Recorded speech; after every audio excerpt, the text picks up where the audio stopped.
Chers amis astronomes, bonjour, bienvenue sur la chaîne Fred l'astronome. Je suis Frédéric Bertoni et bienvenue sur la chaîne de la science et de la vérité. On va parler d'une équation qui, moi, pour la première fois que j'en ai entendu parler, m'a beaucoup étonné. Parce que cette équation,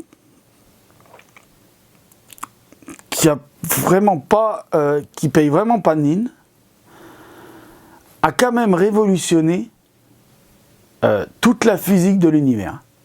En fait, cette équation a formé ce qu'on appelle la physique standard de l'univers.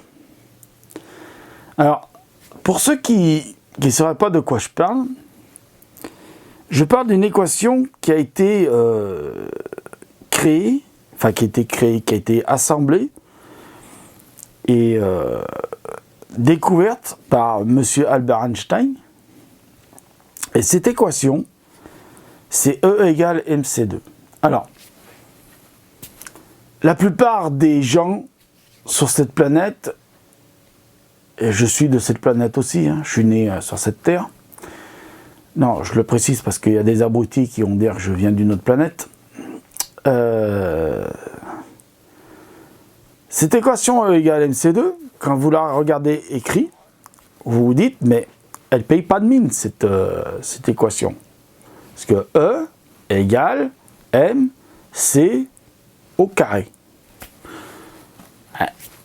On va dire que ça révolutionne l'univers. Ben oui. L'énergie équivalent à la masse multipliée par la vitesse de la lumière élevée au carré. Ça révolutionne l'univers. Ça révolutionne la physique de l'univers. C'est complètement clair. Ça ne peut pas être plus clair que ça.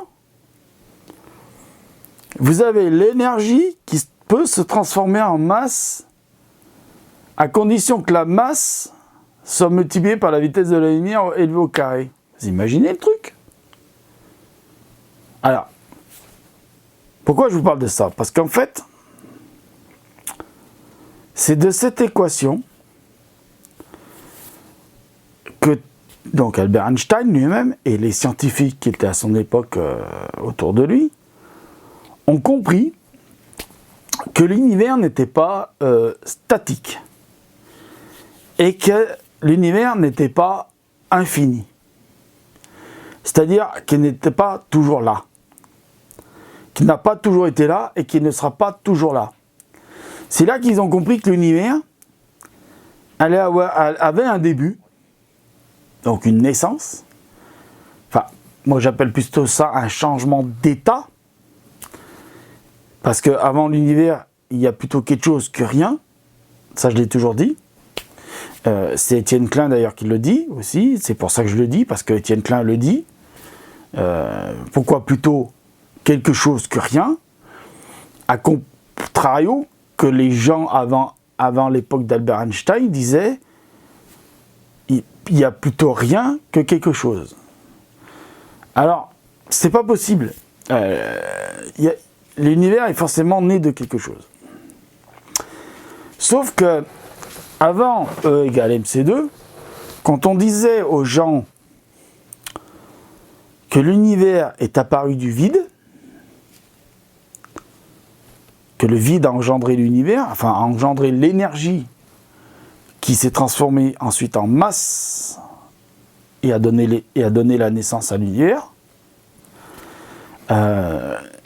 il disait, vous êtes complètement cinglés, comment un vide, parce qu'il pensait que le vide, il n'y avait rien, alors qu'en fait, le vide, c'est pas rien. On dit vide.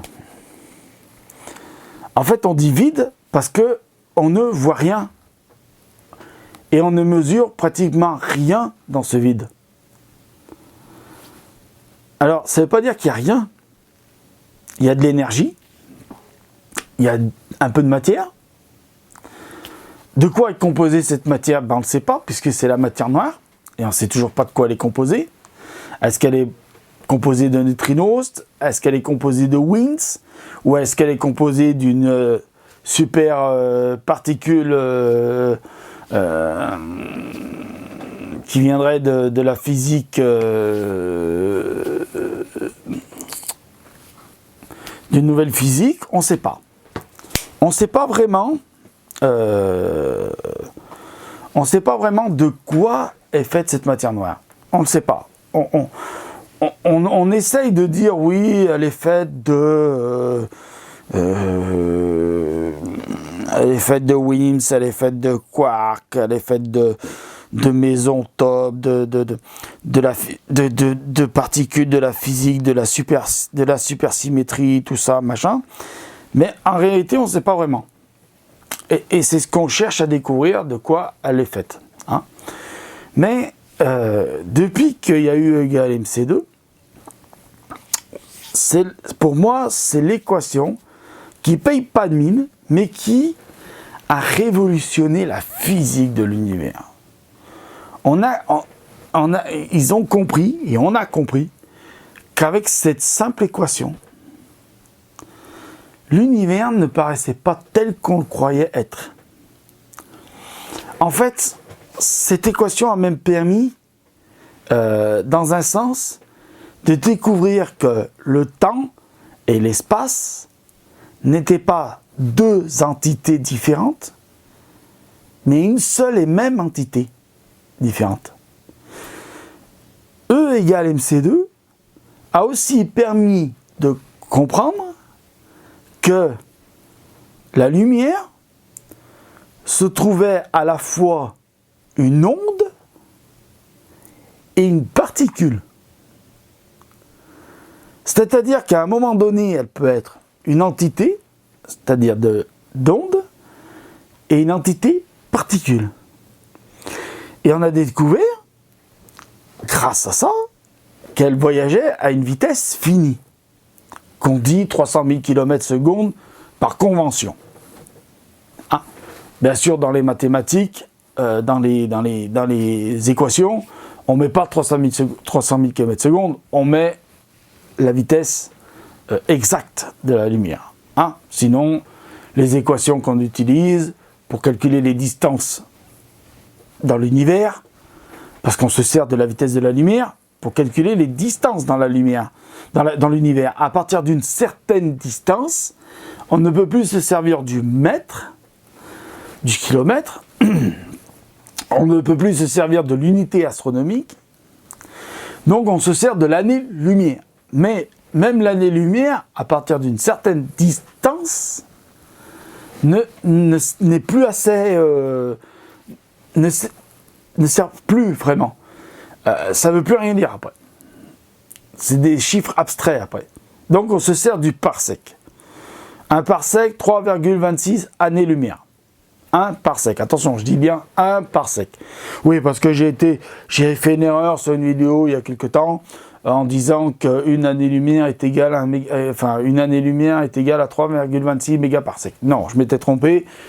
Un parsec égale 3,26 années-lumière. D'accord? Tout le monde est d'accord avec ça? D'accord. De toute façon, si vous n'êtes pas d'accord, c'est pareil. La science dit la vérité.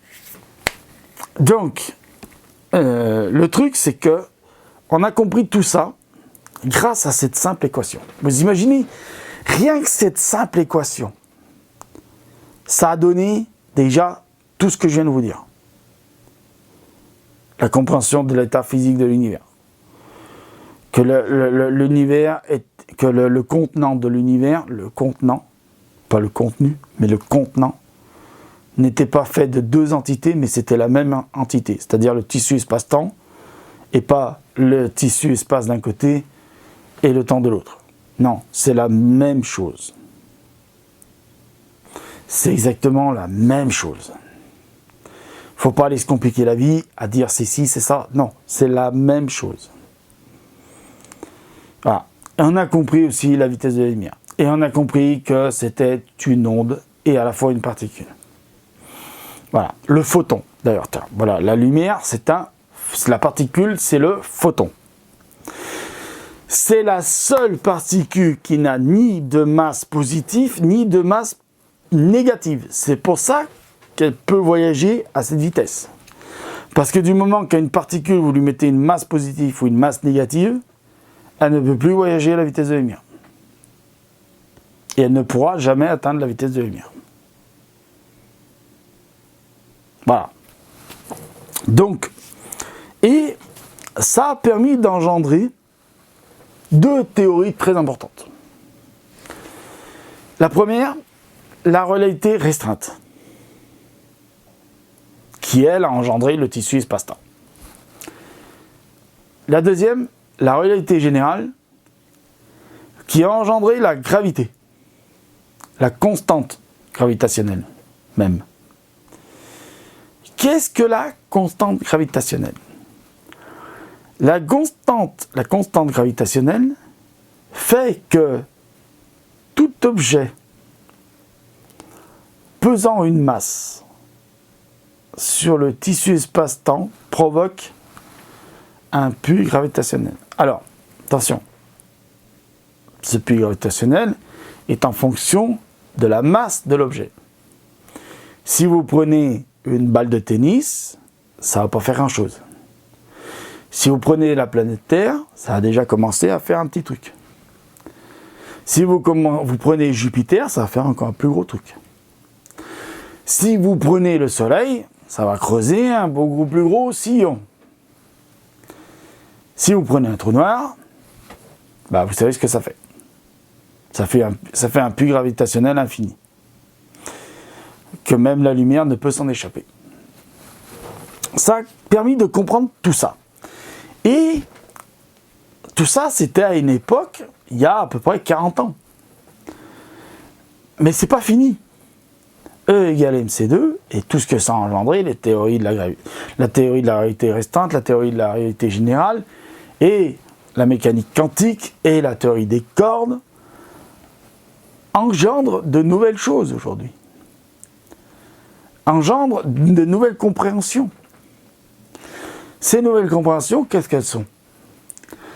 Elles sont que un trou noir est sphérique et ne va pas déboucher sur quelque part ailleurs dans un autre univers.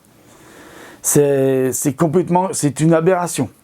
Même si là, j'ai des bouquins qui disent le contraire, les univers parallèles, machin, les dimensions cachées, et qui montrent un trou de verre sur la pochette du bouquin, ce ne sont que des supputations. Ce n'est pas vérifiable. Ce n'est pas vérifiable, ce n'est pas quantifiable, ce n'est pas mesurable. Donc, on ne peut pas dire que l'univers, le tissu espace-temps, par un trou noir même d'une masse incommensurable, par exemple celui qui se trouve au centre de la galaxie fait 4 à 5 millions de masses solaires, d'autres font plusieurs milliards de masses solaires, ce qu'on appelle les quasars, les blazars et tout ça, sont beaucoup plus gros que celui qui est au centre de notre système solaire, andouille, de notre galaxie, engendre des puits gravitationnels, mais n'engendre pas des passages ailleurs. Si Albert Einstein était vivant, était assis à côté de moi là, il le dirait. C'est une aberration de la constante gravitationnelle. Si la gravité immense, infinie d'un trou noir traverse le tissu espace-temps, ça veut dire qu'il déchire le tissu espace-temps. Vous savez très bien ce que ça veut dire, le déchirement de tissu espace-temps. Ça voudrait dire la fin de l'univers. Puisque vous connaissez la théorie de la mort de l'univers, du Big Crunch, que si l'univers continue à enfler, c'est-à-dire continue à se développer par son expansion, le tissu espace-temps continue à se développer par son expansion, il y a un moment donné, il y a certains scientifiques, avec la théorie des cordes, ont engendré ce qu'on appelle le Big Crunch, c'est-à-dire la grande déchirure. Si les trous noirs engendrent des puits gravitationnels tels à faire des passages dans d'autres endroits de l'univers, ou à d'autres endroits ou d'autres univers parallèles, ça s'appelle une déchirure. Donc si l'espace-temps se déchire, fini, terminaux. En voilà, il n'y a plus d'humanité, il n'y a plus rien. Donc voilà ce que ça fait comprendre. Ça fait comprendre beaucoup de choses. Excusez-moi, c'est pas poli, mais tant pis, je vais boire un coup. Il y en a d'autres qui le font sur YouTube, il y en a même qui se payent des cafés sur YouTube, je ne vois pas pourquoi je ne le ferai pas. Voilà, après tout. Hein.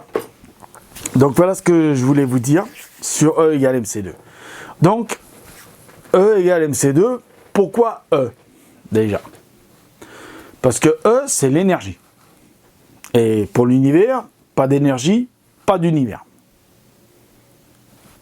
Ça, il faut bien comprendre. Parce que déjà, dans la physique fondamentale de l'univers, la physique standard de l'univers, il y a une constante qui s'appelle l'énergie sombre. Si vous enlevez cette énergie sombre, l'univers tel qu'on le connaît, alors il peut exister un univers, mais l'univers tel qu'on le connaît n'existe pas. Si vous enlevez l'énergie sombre, l'univers n'existe pas.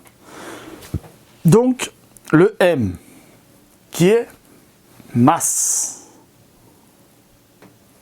qui est matière plutôt, je vous dis masse. E égale MC2, l'énergie équivaut à la masse multipliée par la vitesse de la matière multipliée par la vitesse de la lumière. Je suis con, moi, pourquoi je vous dis masse? Abruti.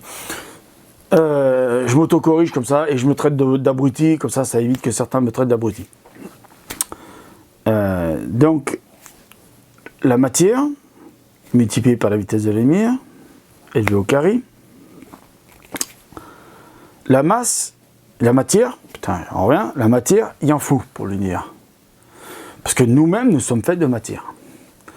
Donc, s'ils enlevaient la matière, il n'y en a plus. Et c'est comme si il n'y a plus d'univers tel qu'on le connaît. Et si vous enlevez la matière noire, c'est pareil.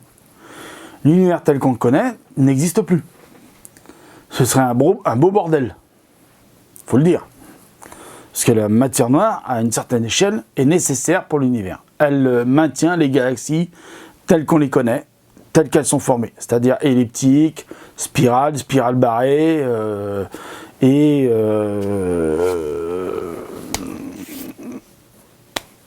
de forme irrégulière. Voilà, de forme irrégulière, cherchez le nom. Donc voilà. Donc, il faut bien comprendre tout ça. Que c'est pas n'importe quoi. Alors, C, pourquoi on intègre C? Alors, C, à l'époque où on a découvert la vitesse de la lumière, on appelait ça Cerat. C'est en latin, Cerat, ça veut dire vite, très vite. Donc, C, c'est la vitesse de la lumière dans l'équation. Alors, on met toujours la vitesse de la lumière pour expliquer les choses dans l'univers. Pourquoi? Parce que sans la vitesse de la lumière, on ne peut pas expliquer pourquoi l'univers est aussi grand, par exemple. Pourquoi on découvre le fond diffus cosmologique à 13,8 milliards d'années-lumière, qui a été engendré il y a 13,8 milliards d'années. Mais pourquoi, quand vous demandez à un astronome la chose la plus lointaine qu'il a vue, et qui vous dit que c'est une galaxie qui se trouve à 43 milliards d'années-lumière, ça veut bien dire ce que ça veut dire. Ça veut dire que l'univers ne fait pas 13,8 milliards d'années parce qu'il est né il y a 13,8 milliards d'années. D'abord, il n'est pas né il y a 13,8 milliards d'années, l'univers. Il y a 13,8 milliards d'années, il s'est passé quelque chose d'important pour l'univers. C'est la première émission de la lumière. La première fois que la lumière s'est propagée dans l'univers. L'univers est né il y a 200 000 ans avant. Il est né il y a 14 milliards d'années, l'univers. Donc l'univers, il n'a pas 14 milliards d'années-lumière de distance. Sa naissance s'est passée il y a 14 milliards d'années. Il y a 13,8 milliards d'années, il s'est passé quelque chose. C'est pour ça que ce quelque chose, le fond diffus cosmologique, ou le BMC, Backclone Microarray cosmique se trouve à 13,8 milliards d'années-lumière, parce qu'il est né il y a 13,8 milliards d'années. Si vous observez une galaxie qui se trouve à 12 milliards d'années-lumière, ça veut dire que sa lumière a mis 12 milliards d'années pour nous parvenir.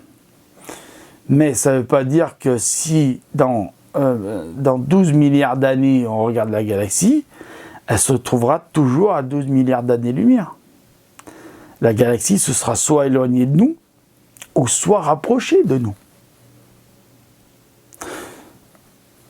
C'est pas difficile à comprendre, ça. Donc, vous voyez bien que E égale mc2 a engendré tout ça. Alors, pourquoi Albert Einstein a élevé la vitesse de la lumière au carré? Pourquoi? Parce qu'il a essayé sans l'élévation au carré. Et il a vu que ça ne fonctionnait pas. Il a vu qu'il y avait une erreur.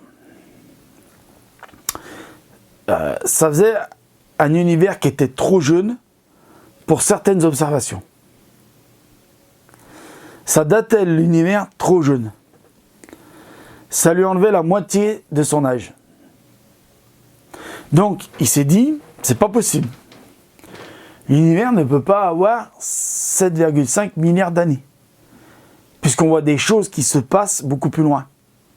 Et avec la calcul de l'expansion de l'univers qu'avait fait Edwin Hubble, ça ne pouvait pas être possible. Donc l'élévation au carré était importante pour ça.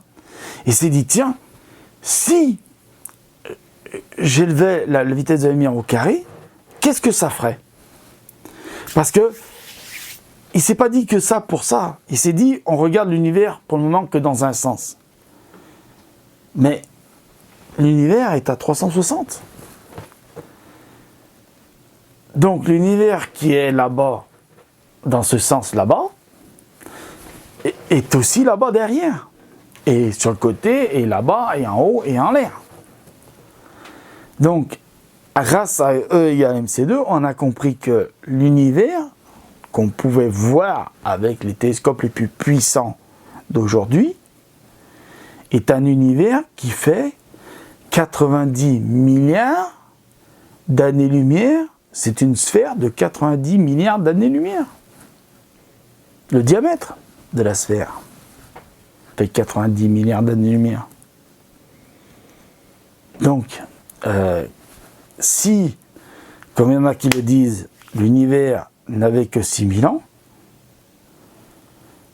comment pourrait-on voir des choses qui se trouvent à 43,3 milliards d'années-lumière, qui est la galaxie la plus lointaine observée? Comment c'est possible? Donc voilà, avec ce qu'on a compris avec E égale mc2, qui est une petite équation qui ne paye pas de mine. Cette équation a engendré tout ce qu'on sait maintenant sur l'univers. Bien sûr, ça a permis d'engendrer d'autres équations qui ont fait avancer le schmilblick, comme je dis. Hein? Voilà. Donc, sur ce, je vois que la vidéo est très longue, mais c'est pas grave. Cette vidéo sera dans très longtemps. Donc voilà, je vous remercie, très cher ami astronome, de m'avoir écouté. Blablater, comme il y en a qui le disent, vulgairement sur E égale mc2. D'ailleurs, la vidéo, ce sera qu'est-ce qu'on a compris avec E égale mc2. Voilà, c'est le titre. Je viens de le réfléchir maintenant, vous voyez. Donc sur ce, très cher ami astronome, si vous aimez toujours la vérité et la science, eh ben, bienvenue sur ma chaîne, venez en masse, comme diraient nos amis québécois, venez en masse, mettez des petits pouces en l'air en masse. Je passe bien sûr un bonjour à tous les pays qui me regardent, la Suisse, la Belgique, le Québec, le Canada, l'Algérie. Est-ce que j'en ai oublié? Je crois pas. Et merci bien sûr à la France qui me regarde. Hein. Vive la France, soyons fiers d'être français, soyons fiers d'être européens, et surtout, soyons fiers d'être humains. Voilà. Vive l'humanité. Hein. J'y crois beaucoup. à l'humanité et qu'un jour l'humanité s'en sortira. Voilà. Donc sur ce, je vous laisse car la vidéo est très longue et je vous dis merci bien, à bientôt. Mettez plein de pouces en l'air, mais alors plein de pouces en l'air, plein de pouces en l'air. Parce que je vous jure, je me fous pas de votre gueule pour 2018. Il va y avoir vraiment avoir du changement sur cette chaîne. Je vais travailler comme un dingue en 2017 pour ça, mais il va y vraiment avoir du changement. Et ça va bien faire fermer la gueule à certaines personnes. Croyez-moi. Donc si vous voulez voir comment je vais fermer la gueule à certaines personnes, eh ben, mettez plein de pouces en l'air. Chers amis astronomes, prenez soin de vous. Mettez l'œil à l'oculaire. Il y a plein de choses à voir. Merci bien. À bientôt. C'était Frédéric Bertoni sur la chaîne Fred l'Astronome. A plus.